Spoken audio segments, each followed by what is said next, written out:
paghandaan na lamang po nila. At yun yung awayin po nila at wag po yung impeachment court. Walang VIP treatment sa mga bilanggo ayon sa Bureau of Jail Management. Ito ang naging pahayag ng BJMP matapos dalhin sa ospital kahapon si dating Negros Oriental 3rd District Representative Arnolfo Teves Jr. Alam mo, ever since sinasabi natin na yung war on drugs can never be a crime against humanity because it is a government program that it was intended to dismantle, destroy an illegal drug traffic. As a result, Oy's certificate of candidacy has been voided and his proclamation as winner in the 2025 midterm elections is hereby annulled. The resolution further declares that Benny Abante is the only qualified candidate for the position of representative of Manila's 6th District. Hindi, kausapin nyo yung ibang bansa. Huwag nyo kaming pigilan sa opinion namin sa tatay namin. Kasi kung tatay nyo yan, sana gusto nyo, dasal ko, tatay nyo lahat, patay na. Oh. Okay, ayan na nga yung ating mga maiinit na balita ngayon, no, na itatalakay natin. Ito, una nating pag-uusapan ay itong ang House of Representatives. Inadvisean ito ng spokesperson ng mga taga-Senado na maghanda kayo sa tunay niyong kalaban. Ang tunay niyong kalaban is yung kampo ni VP Sara. 'Di ba? Pagtuunan niyo ng pansin, pag-aralan ninyo ang inyong ebidensya na maging epektibo 'yan pagdating sa impeachment trial. Ang ginawa nitong House of Representatives na ito, batikos sila ng batikos sa Senado. Dahil doon, hindi kasi nila nagugustuhan yung ni-remand o ni-return ng articles of impeachment sa kanila. Dakdak kayong dakdak dyan, wala kayong magawa. Okay? Kung ako pa sa inyo, sundin nyo kung ano yung hinihingi ng Senado, then tapos. Okay? Wag na puros kadramahan, wag na puros propaganda. Okay? Mamaya, yan ang uunahin nating pag-usapan. Okay? Pangalawa nating pag-usapan ay update lang naman ito kay former Congressman Teves, okay? Pagkatapos niyang ma-hospital. Okay? Mamaya ipapakita natin ang buong detail sa balita na 'yan. Ito, pag-usapan rin natin itong war on drugs, no? Na ipinagtanggol ulit ito ni Attorney Panelo, no? Dating legal counsel ng Administrasyong Duterte, na ang ibig sabihin ni Attorney Panelo, laging ipinaintindi natin ito sa taong bayan na ang war on drugs is hindi po ito krimen against humanity. Ang mga kalaban po, ang mga nagsasabi na ito ay masama. Okay? Remember kung ano ang unang layunin bakit ginawa ito ni former President Duterte. To save the innocent people. Okay? Mamaya, pakinggan natin si attorney dyan, okay? At ito rin, pag-usapan rin natin itong kalaban ni Abante, okay? Na disqualify or na-annul ang kanyang proclamation. Bakit na-disqualify ito, no? At si Abante ang mananalo at papalit. Marami po ang tumaas ang kilay dito, baka naman trinabaho na naman ito ng COMELEC. Kasi alam naman natin, no, ang COMELEC po na si George Garcia ay dating abogado o lawyer ni Bongbong Marcos. At itong si Abante ay kaalyado ni Martin Romualdez dyan sa Kamara na part sa Tuadcom. Ang tanong ng mga netizens, hindi ba kaya ay dinisqualify nyo yung kalaban ni Abante para lang makapasok si Abante? Yan ang ating i-analyze mamaya at panoorin natin ang buong detalye ng balita na yan. Okay? And last but not the least, pag-usapan natin itong si Congressman Paulo Pulong Duterte na nandun ngayon sa The Hague, na siya yung naka-assign na pamilya na magbantay o magbisita kay former President Duterte. At may mga update siya doon at hindi maiiwasan na uminit ang ulo ni Congressman Paulo Pulong Duterte sa mga tanong, no, dahil dito sa mga kritiko ng kanyang tatay, no? Uminit siya sa mga kritiko at kalaban patungkol sa kanyang tatay. Okay? Kasi bakit naman kayo mangingialam sa kung ano ang gagawin ng pamilya patungkol kay Tatay Digong, 'di ba? Wala na kayong diyan. Wala kayong kinalaman diyan kasi po inihalin tulad ni Kong Paulo Pulong Duterte na what if ang inyong tatay ay nakakulong tapos ganyan ang sasabihin nyo. Hindi syempre kaming mga anak dapat namin ipagtanggol ang aming tatay, 'di ba? O di syempre ipagtanggol namin ang kanyang kalusugan, 'di ba? So yun po ang mga umiinit na sagot ni Kong Paulo Duterte at yan ipapakita natin yan yung buong video. Pero bago ang lahat guys bago natin ito itatalakay, help me po muna na i-like at saka i-share itong video na ito para kakalat ito sa taong bayan. Okay? Mahalaga like and share. Okay, ready? Sabay-sabay mo tayong mag-like and share. 1, 2, 3, go. Ayan, naka-like and share na ba? And sa mga bago pa lang dito sa aking channel sa Don Mar TV, mag-subscribe na po kayo kung first time nyo itong napanood, no? Para lagi kayong updated sa ating mga balita, and at the same time ang inyong mga cellphone, kung nakasubscribe kayo sa akin, ma-notify kayo kung meron tayong bagong uploads, meron tayong breaking news, o kung nagla-live mismo ang channel na ito, malalaman nyo kaagad. Kaya mahalaga po na mag-subscribe tayo sa Don Mar TV. Ready? 1, 2, 3, go! Ayan, na ba? Naka-subscribe na ba lahat? Okay, unahin muna natin itong sablay na galaw ng House of Representatives. Itong House of Representatives, no, para sa akin, halatang halata na sa simulat sa poll, yung impeachment complaint na ibinabato nila kay VP Sara. Ito this is my own analysis Lahat ng ito ay propaganda. Lahat ng ito ay gawa-gawa, scripted.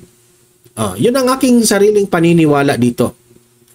Kasi kung kayo po ay seryoso dito sa impeachment trial ni VP Sara, gumawa kayo ng paraan para manalo o malaman ng taong bayan na itong mga ebidensya ng aming i-present ay totoo at ito ay talagang hindi gawa-gawa. Pero ang kanilang ginawa noong ni-remand, ni-return ng Senado, para silang nagtatampo, para silang nagagalit sa Senado. Ang hindi maiintindihan ng taong bayan, bakit kayong taga House of Representatives ay parang ang kalaban nyo, ang mga senador. Ang kalaban nyo, si VP Sara. Diba? Si VP Sara ang gusto nyong ipapa-impeach pero doon kayo nagagalit sa Senado? Diba sablay yun? Diba kasablayan yun? Wala kayong magagawa dyan. Sabi nga natin, ang Senado ay naging impeachment court. So you have to respect the impeachment court. Sila yung mag-judge kung yung mga accusations nyo ay tama o hindi. Pero look at what happened. Inaway nyo. Wala nga kayong respeto sa Senado O heto yung balita, panoorin nyo. Naniniwala ang Senate Impeachment Court na tutugon ng House Prosecution Panel sa isasagot ni Vice President Sara Duterte sa summons na inilabas ng naturang korte. Ito ay sa gitna ng hindi pa rin pagsusumite ng Kamara ng mga hinihinging impormasyon ng Impeachment Court mahigit isang linggo na ang nakalilipas. Paliwanag ni Impeachment Court spokesperson Attorney Reggie Tongol, bibigatin din ang mga advisor ng Prosecution Panel.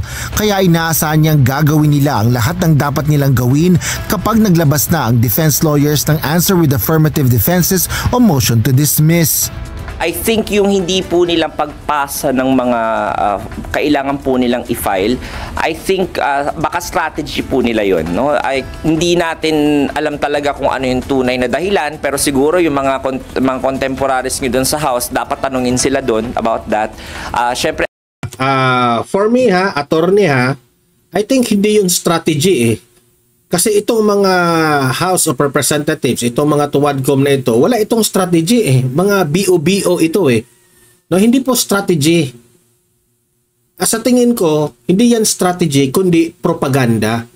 Ang gusto nila, ang paborito nila, yung i-interviewon sila ng media, yung magpa-press con sila, bida sila Every time may press con, tatanungin sila, tapos kung ano-anong paninira ang kanilang sasabihin kay VP Sara, yun ang kanilang gusto.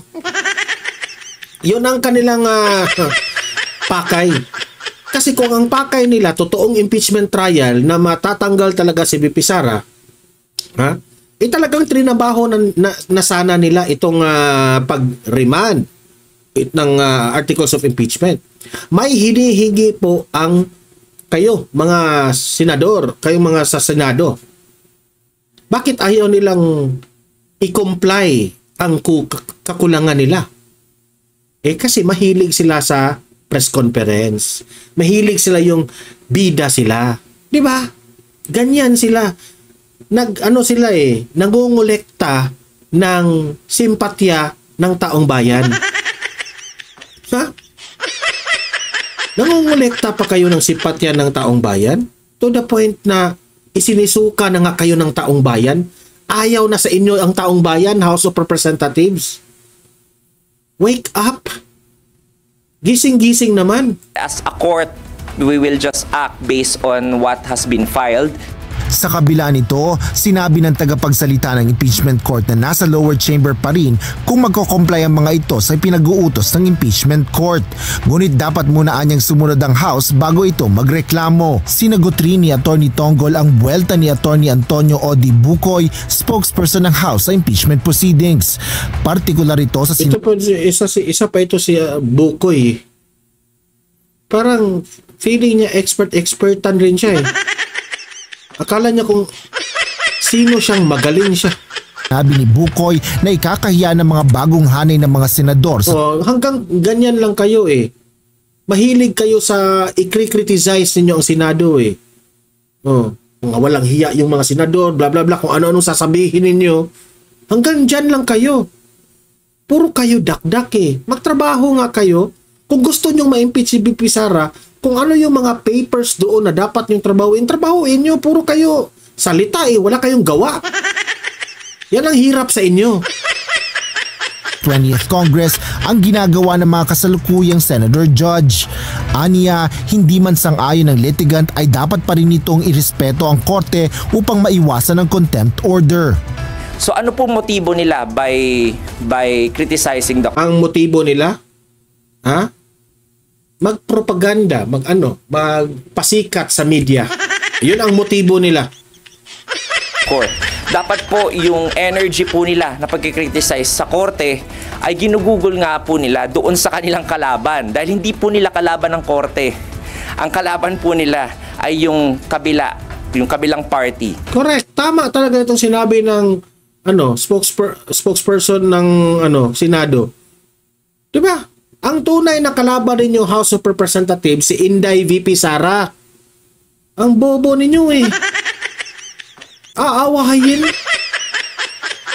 Ang senador ang i-blame. Blame sila ng blame sa senador para makakuha ng simpatya ng taong bayan. Diba? Anong point ninyo? Pareha lang kayo dyan Mga bobo. Yung defense po. So, sabi nga po, formidable yung at mga respetableng mga abogado po yung nasa defense team. Correct. So, paghandaan na lamang po nila. At yun yung awayin po nila at wag po yung impeachment court. Sure ka daw. Di ba? Tama itong spokesperson ng Senado. Isang komentaryo lang ng taga-Senado. Talbog lahat sila. House of Representatives. Wag poros House of Representatives, wag poros bida-bida yung Mahilig kayo sa propaganda. Inggit siguro kayo kay Marcoleta kasi yung inaaway nyo sa Kongreso. Remember ha, pinagtulungan nila si Marcoleta dyan. Binubuli nila si Marcoleta dyan sa loob ng Tuwadcom, House of Representatives. Diba? Look at Marcoleta now. He is now a senator. Kayo, natalo pa nga kayo sa Kongreso. Diba? Diba? Hindi sampal. Anong tawag niyo doon? Sampal yun sa inyo. Lahat. Sampal yun. Okay? So punta tayo dito. Update muna tayo kay nangyari kay Teves pagkatapos na ospital, no? Kung yung kanyang balita ko ha, successful naman yung operation raw ni Teves. Okay? So ito yung update. Walang VIP treatment sa mga bilanggo ayon sa Bureau of Jail Management and Penology o BJMP. Ito ang naging pahayag ng BJMP matapos dalhin sa ospital kahapon si dating Negros Oriental 3rd District Representative Arnolfo Teves Jr. Bandang alas 5 ng umaga kahapon nang sumailalim sa appendectomy o operasyon para alisin ang appendix ng dating kongresista. Sinabi ng tagapagsalita ng BJMP na si Jail So, yun pala yung dahilan kaya sumakit ang kanyang tiyan. Okay? Yung appendix niya. So, nag-a-advise rin tayo ni Teves na huwag kayo basta-bastang kumain sa pagkain dyan, ha? Baka ilalason ka ng mga kalaban nyo. That's a wild imagination lang sa akin. Baka merong dyan na nagpaplano, di ba? So, iwas-iwas na lang. Superintendent J-Rex Bostinera na nabigyan nila ng impormasyon ang mga korte na may hawak sa kaso ni Teves patungkol sa kalagayan nito. Naghihintay naman ng discharge order ang BJMP upang maibalik din si Teves sa kulungan. Kasi ito ay walang court order dahil emergency case po. So nag-inform na tayo sa court and kung kailangan pa po ng further stay sa hospital, of course we will follow the medical advice at iimpormahan din po namin ng korte. May mga pinatitignan na rin po kaming mga pre-existing conditions such as yung asthma niya at yung kanyang puso. Since nandiyan na rin po naman, hindi na naman po makakadagdag sa araw, nagpa-work up na rin po siya para isang gawaan na lang po. Okay, so yun po ang update ni patungkol kay Teves ha. Okay, punta dito tayo kay Attorney Panelo, no?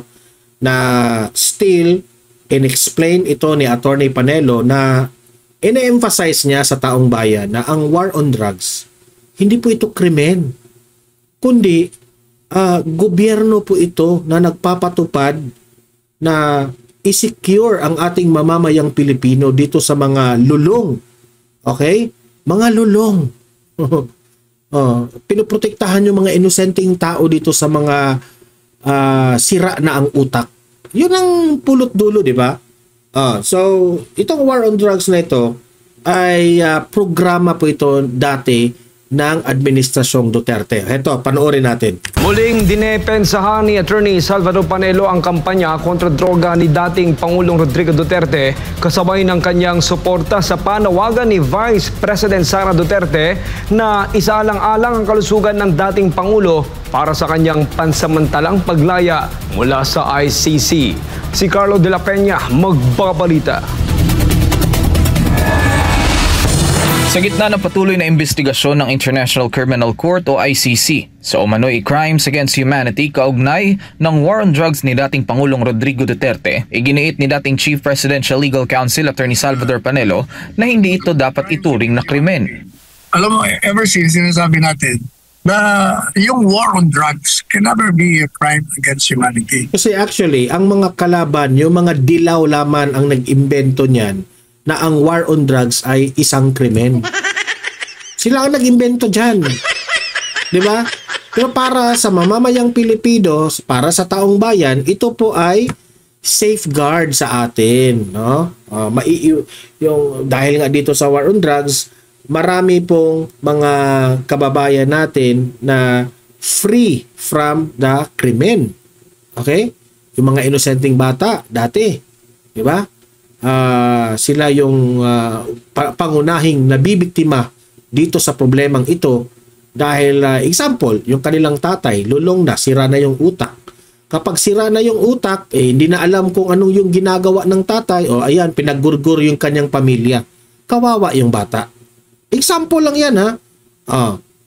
Because it is a government program that it was intended to dismantle, destroy an illegal drug traffic that not only destroys a society, but the young generation na dumarating. Kaya talagang kailangan mong silayin illegal na droga sa Pilipinas. Kaya hindi papasok yun na war against humanity. Kasunod nito ay pinahayag din ni Panelo ang kanyang suporta sa hiling ni Vice President Sara Duterte na mabigyan ng interim release ang dating Pangulo mula sa ICC detention. Aniya, hindi raw ito akma sa kalusugan ng kanyang ama. Higit pa sa usaping legal, dapat ding isaalang-alang ang edad at kondisyon ng dating Pangulo sa pagdidesisyon kung mananatili ito sa ICC detention facility sa The Hague, Netherlands. Kasi nga, alam natin na marami siyang nararamdaman. Hindi lang isa nararamdaman niya. Marami na siyang sakit.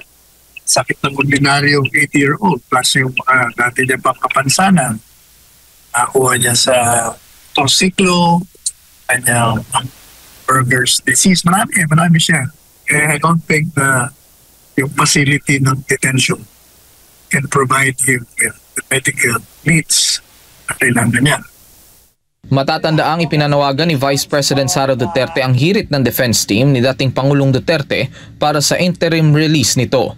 Ayon sa pangalawang Pangulo, hindi na umano sapat ang mga pasilidad ng ICC para tugunan ang mga medikal na pangangailangan ng isang 80 taong gulang na bilanggo. Samantala, wala pang pinal na desisyon mula sa ICC kaugnay sa hinihiling na interim release para sa dating Pangulo. Patuloy pa rin pinananawagan ng mga kaalyado ni Duterte ang pagrespeto sa kanyang karapatang pantao. Para sa Diyos at sa Pilipinas. Okay, so magko-komentaryo tayo dito. Alam nyo naman, no, na ang mga kalaban ni Tatay Digong ginamit itong war on drugs para ibato sa kanya na masamang tao si Tatay Digong.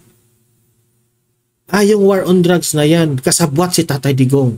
Yan ang sasabihin ng mga dilawan. Kasi wala pa namang mga loyalista dati eh. Ang mga loyalista dati, humahanga yan sa mga Duterte. Ang mga dilaw, naiinsulto kasi sila. Kasi nung panahon ni Pinoy, sobrang lala ang droga sa Pilipinas.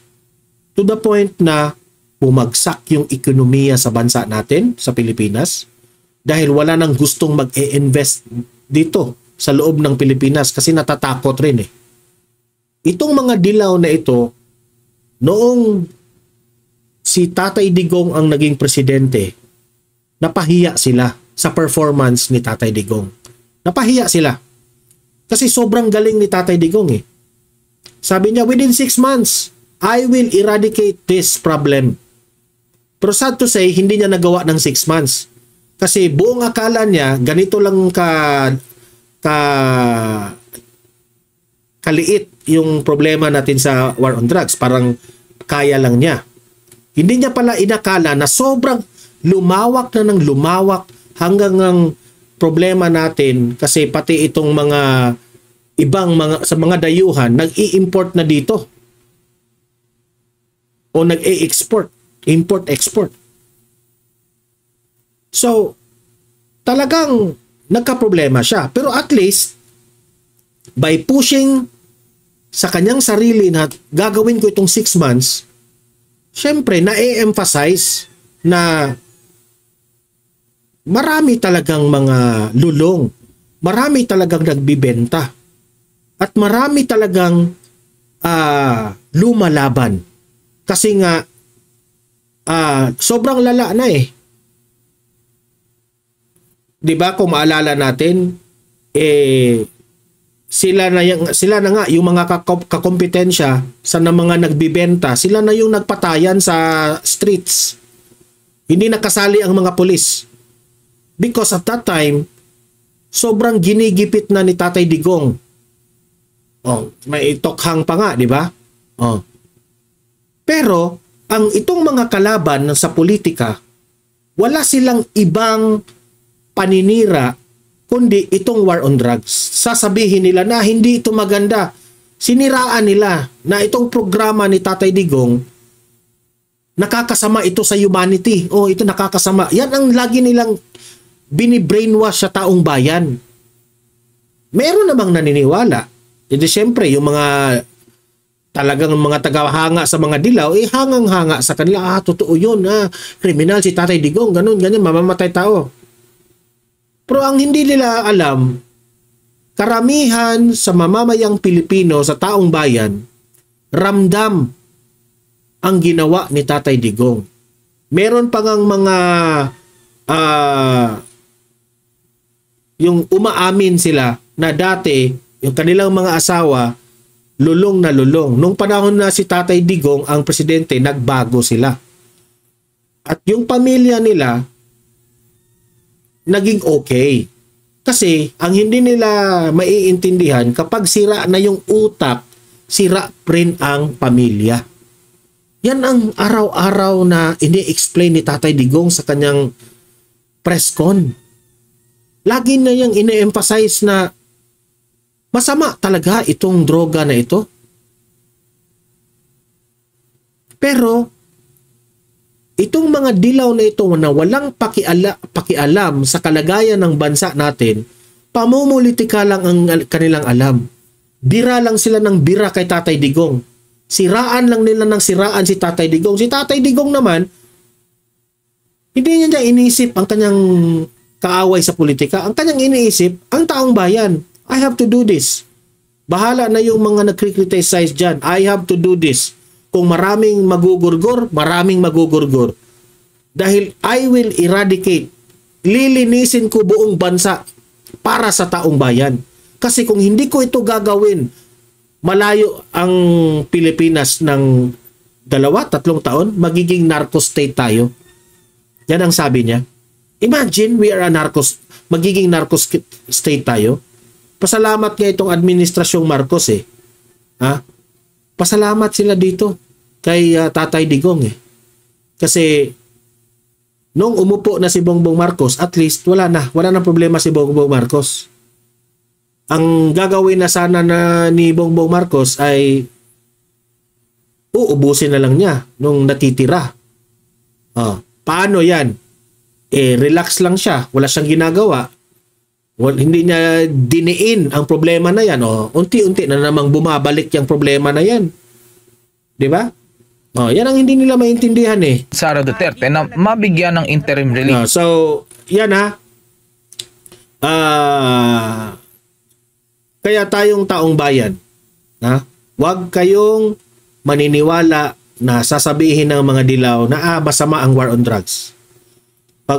Huwag kayong maniniwala dyan. Propaganda yan nila kasi namumulitika yan. Okay?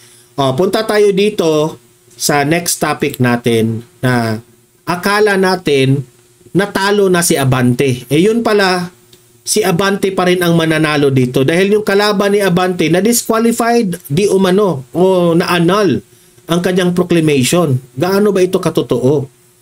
At si Abante yung papalit raw. Papalit at siya yung kwalipikado na manalo. Ang sa akin lang, yung mga constituents nila dyan, hindi ba yan magagalit? Isinusuka na yan si Abante ng kanyang constituents Kasi marami rin nagdududa na itong COMELEC, sinabotage na naman nila ito. Di umano sabi ng mga kritiko sa social media. Sinabotage siya ng COMELEC Kasi kaalyado ni Tambaluslos Dahil si George Garcia ng COMELEC, alam naman natin, kaalyado yan ni Bongbong Marcos. Yan ang kanilang pautot, ha? I-analyze natin yan. Hindi muna tayo manghusga. Pakinggan natin itong balita na ito. Benny Abante reclaims his seat as Manila's 6th District Representative. This as a Comelec division cancels the certificate of candidacy of Congressman-elect Joey Uy more than a month after the midterm polls. Let's get more details on this breaking news from Joash Malimban. Joash. The Commission on Elections 2nd Division has disqualified Manila Representative-elect Joey Uy. In its latest resolution, the COMELEC 2nd Division ruled in favor of outgoing Congressman Benny Abante, declaring that Uy is not a natural-born Filipino. As a result, Uy's certificate of candidacy has been voided, and his proclamation as winner in the 2025 midterm elections is hereby annulled. The resolution further declares that Benny Abante is the only qualified candidate for the position of representative of Manila's 6th District, making him the duly elected congressman. COMELEC Chairman George Garcia, however, clarified that the decision is not final and executory yet. Uy's camp can still file a motion for reconsideration within a 5-day period. In an So, sa ngayon, hindi pa ito final, ha? Hindi pa talaga si Abante. Okay? Kasi pwede pang mag-file ng motion ang kampo ni Uy. Okay? With Billionaire News channels at the forefront program, Abante says that he's hopeful that the COMELEC en banc will affirm the 2nd Division's decision should Uy's camp file for an MR. The fact that na-establish naman na talagang he is naturalized. So, when it comes to disqualification, talagang he is disqualified. Now, of course, hindi ko alam ang maaaring mangyari. Hopefully that the en banc would be supporting the 2nd Division. Abante served as one of the co-chairmen of the House Squad Committee, which led a high-profile investigation into alleged controversies involving former President Rodrigo Duterte. Abante previously lost to Uy by a slim margin, garnering 63,358 votes against Uy's 64,746. George, what will happen now to Joey Uy since he has already been proclaimed? Does he have to immediately relinquish his post? The COMELEC's ruling can still be appealed. So as long as there is no final decision on this, we will proceed to take the Manila 6th District Representative position. Thank you for... Okay, so sa akin lang dito ha, nakapagtataka eh. Pre-claim na pala. Okay? Ito yung nangyari ha. Pre-claim na pala itong si Uy. Itong si Uy, kalaban ni Abante. Si Uy nakakuha ng 64,000 votes. 64 plus 1,000 votes. Si Abante nakakuha ng 60,000 plus votes. Meaning to say, 4,000 ang lamang ni Uy. So, syempre, very clear na nanalo talaga itong si Uy. Ngayon, hindi ko maintindihan na na-proclaim na pala itong si Uy. Bakit ngayon biglang may balitang na-disqualify at na i-annul, okay? I-annul yung proclamation. So, magiging, anong mangyari? Baliwala na lang yung proclamation ni Uy. Okay? Kasi na-annul eh. Now, the COMELEC is saying na si Abante ang qualify. Kapag talagang totally ma-disqualify na si Uy, si Abante ang papalit being the most qualified candidate for the position. Now, ang tanong ko, legit ba? Legit ba ang disqualification na ito? Kasi ang tanong ko ha, bakit hinayaan nyo na itong kalaban ni Abante na si Uy, bakit hinayaan nyo na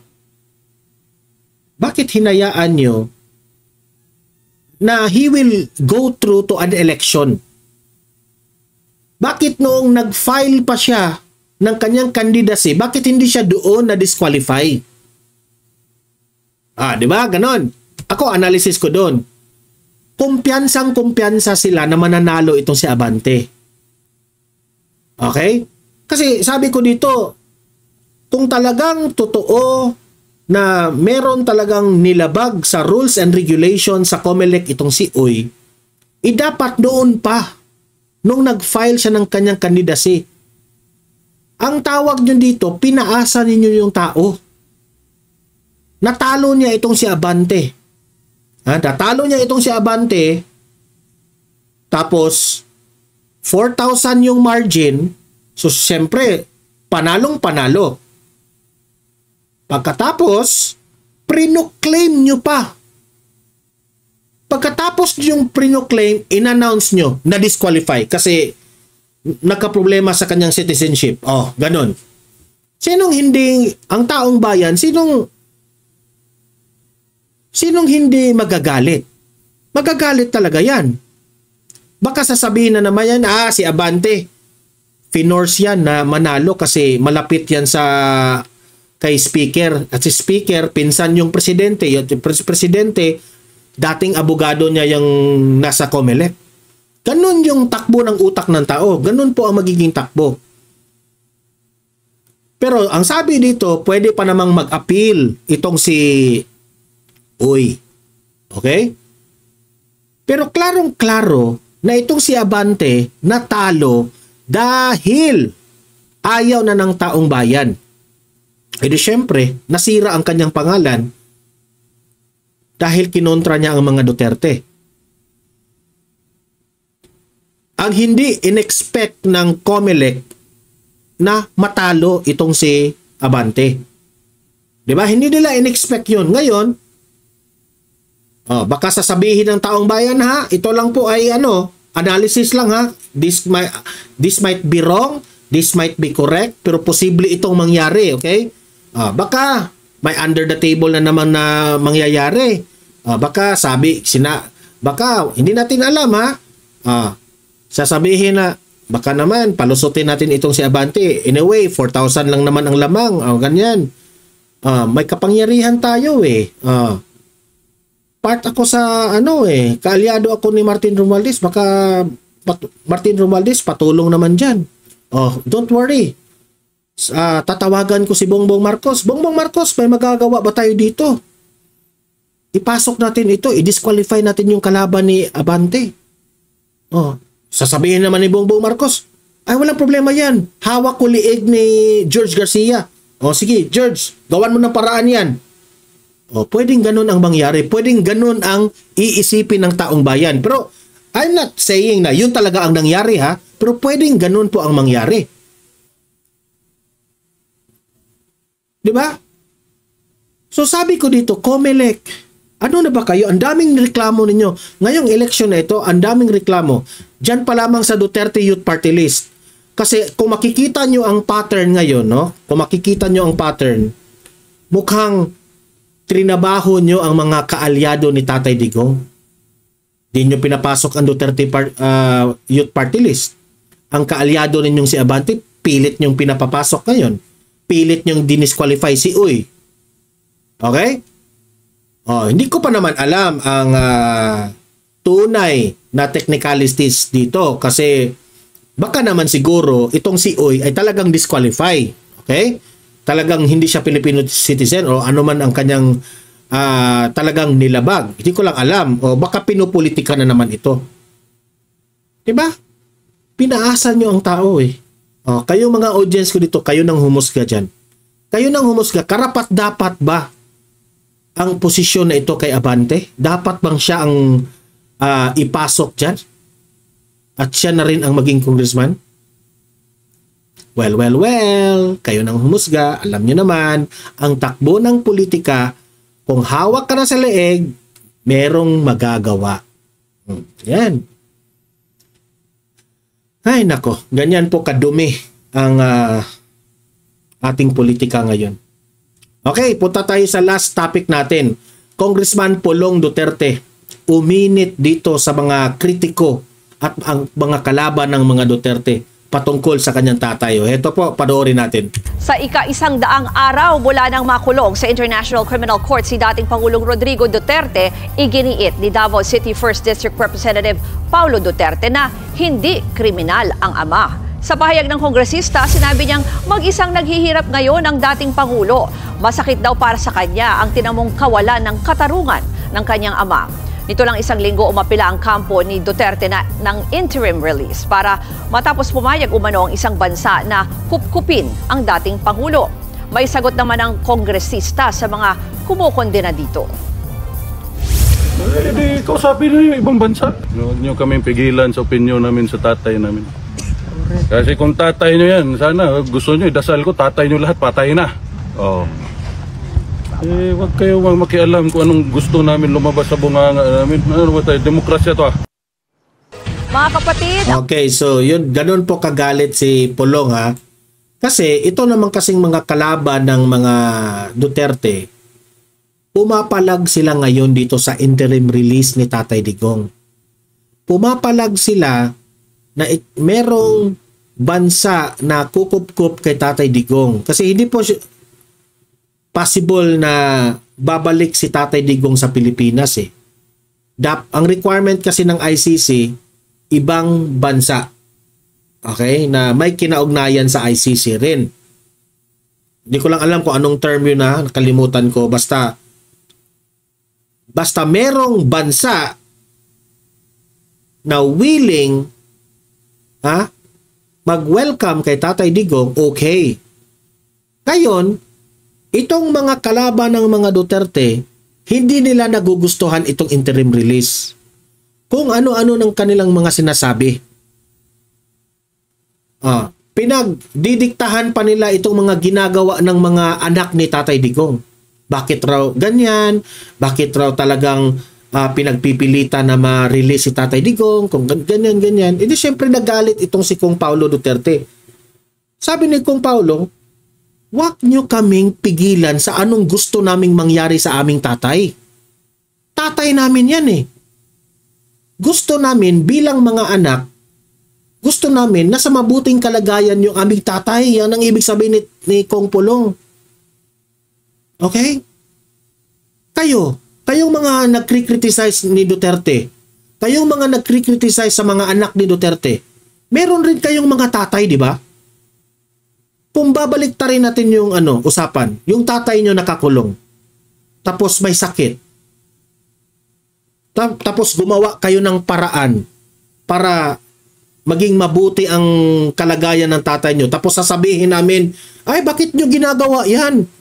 Kriminal yan tatay mo, bakit ginawa nyo yan?